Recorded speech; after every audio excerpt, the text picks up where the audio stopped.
I've said it before, but it's worth repeating. Your child's feet should not be in pain. Because the skin of a child's foot is so hydrated, it's predisposed to developing certain uncomfortable conditions. My name is Dr. Andrew Schneider, and I'm a podiatrist in Houston, Texas. In my practice, I work with children of all ages. Kids aren't little adults. They have foot problems that are unique to them. In today's video, I'll discuss the most common skin issues found in kids' feet. But before I get into it, please like, share, and subscribe to this video. Also, I wrote a book all about children's foot health. You can get it for free at www.kidsfootbook.com.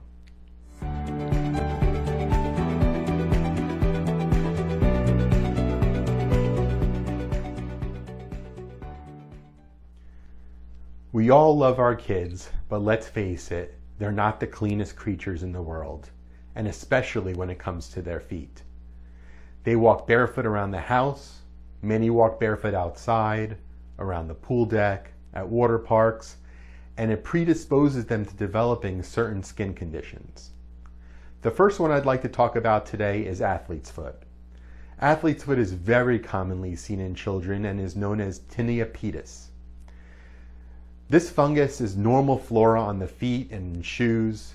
The fungus thrives in a warm, moist environment, which is the shoes that our children wear. It often presents on the foot as redness, flakiness, peeling, or skin cracking. It's also commonly present on the soles of the feet and in between the toes. Here's the thing. Athlete's foot is contagious.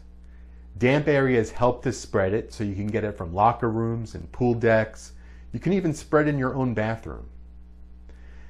There is treatment for athlete's foot, and there are a lot of over-the-counter creams which are the best lines of defense as far as I'm concerned. What you want to do is avoid the sprays. The sprays have alcohol in them, and they will dry the foot. If there's any cracking because of the athlete's foot, it will burn, and to me, it makes it worse and not better. If over-the-counter creams don't resolve the issue, then it's time to come into the office. In the office, I'm able to prescribe treatments, whether it be topical or sometimes oral. The best way to avoid treatment for athlete's foot is to prevent it altogether. The way you prevent athlete's foot is, first of all, keep your feet clean and dry. That especially holds true for between the toes, which develops a lot of moisture. We want to protect your feet when you're in public places. Wear flip-flops in locker rooms and public showers, pool areas. When it comes to socks, you want to avoid cotton socks that absorb moisture. You want to make sure your socks are made out of a moisture-wicking material. The second common skin condition that we see in children are plantar warts. Plantar warts are lesions on the feet caused by a form of the HPV virus. The virus infects through small cracks in the skin. It can be just a single lesion, or it could be a whole family of warts called the mosaic wart. Warts are common in kids because of the hydration of their skin. And technically, warts are self-limiting. That means they should go away on their own. But instead, they often become larger, they spread, and they become painful. There are many treatments available for plantar warts. There are over-the-counter treatments, and generally with plantar warts, they're not successful. They're just not strong enough to penetrate the thick skin on the bottom of our feet. Treatments in the office can include the application of a topical acid, cryotherapy, which is freezing the wart. Some offices use laser. All these treatments use brute force trying to destroy the wart. The problem is, it also affects the healthy skin.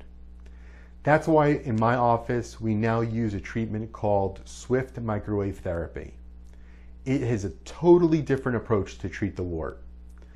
Generally, the proteins of the HPV virus hides it from your immune system.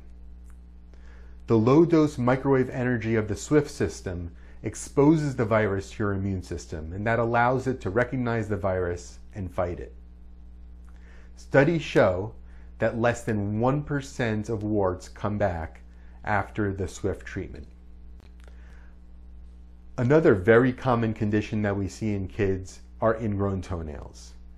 An ingrown toenail occurs when the toenail embeds into the adjacent skin. This causes pain and inflammation, and if left untreated, it can become infected. The causes of ingrown toenails, well, generally, it's most commonly genetic. You inherit the way the nail grows, and sometimes the nail is just too wide for the nail bed. You can inherit this from a parent or a grandparent. Sometimes an ingrown toenail is caused by improper cutting of the nails, such as cutting the nails too short or tearing the nails instead of cutting them properly. Don't let your kids pick on their nails. It's asking for trouble, and ultimately it's going to lead to an ingrown toenail. You also want to avoid what I call bathroom surgery. That's when you take your nail clippers or your nail scissors and you just put your foot up on the commode and try to go after it. It rarely works, and it often makes it worse. Another cause of ingrown toenails is improperly fitting shoes. The pressure from a tight shoe pushes the skin up into the nail and can cause an ingrown toenail. Also, repeated activity, wearing tight cleats and kicking a soccer ball, all these things can cause the skin to push up into the nail and cause an ingrown toenail. So how do you know the nail is ingrown? Well, first of all, it hurts. There's going to be pain. And you'll see some swelling and redness on the skin around the nail. Sometimes you'll see bleeding or pus coming in from the area. There are things you can do at home if you are worried that you're starting to get an ingrown toenail. No, not bathroom surgery. Let's start easy with soaking your foot in a solution of Epsom salts and warm water. Then you can dress the toe with a topical antibiotic like triple antibiotic or Neosporin or Polysporin, but again, don't try to cut it out yourself. It's not going to work. If an ingrown toenail persists or worsens, it's time to come into the office. In the office, I'm able to do a simple procedure to remove the ingrowing border from the skin. We start off by numbing your toe at the base of it. Now that is the only uncomfortable part of the procedure that we do in the office. After the toe is nice and numb, the rest of the procedure is painless. What I do is remove just the extreme border that's causing the problem. It's rarely necessary to remove the entire toenail. After the procedure, you'll soak and dress the toe for about a week. If the ingrown toenail is persistent and recurrent, then there's a permanent procedure that I could do that prevents the nail border from growing back. Now, I often can't do that on the first visit because we can't do it if the toe is infected. The procedure is essentially the same. I'll remove the part of the nail that's growing back, and then I put some medication at the base of the nail where the nail matrix is, which are the cells that grow the nail. And that will cauterize those cells in the corner and prevent just that extreme nail border from regrowing. In next week's video, we'll discuss finding the right support for your children's feet.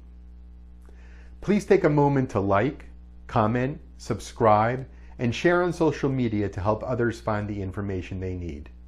And don't forget to pick up my free book about children's foot health at www.kidsfootbook.com. The link is at the top of the description below. If you're concerned that your child has had a persistent ingrown toenail or plantar warts or athlete's foot that you just can't get on top of, contact us at the office for an immediate appointment. The link is also in the description. Thanks so much for watching, and have a great day.